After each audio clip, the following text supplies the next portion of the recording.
বিজ্ঞানী হতে আমাকে 10 বছর পরিশ্রম করতে হয়েছে। এখন আমার বয়স 18 বছর। তোমাদের বয়স কত?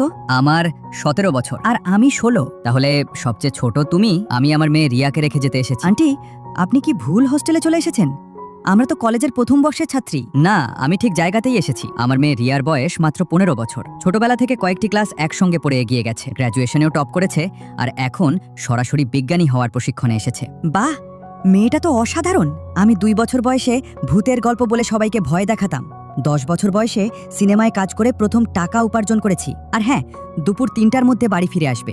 তোমার জন্য একটি সিরিয়ালের অডিশন ঠিক করা হয়েছে। ঠিক আছে মা। রিয়া, আজ আমাদের গাইডের সঙ্গে দেখা করতে হবে। খুব গুরুত্বপূর্ণ মিটিং। না, আমি আগে টাকা উপার্জন করব।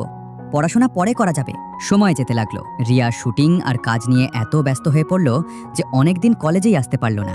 একের পর এক ক্লাস মিস হতে লাগলো। ধীরে ধীরে পড়াশোনা পিছিয়ে গেল। তবুও সবাই ভাবতো সে তো জিনিয়াস। দুদিন পর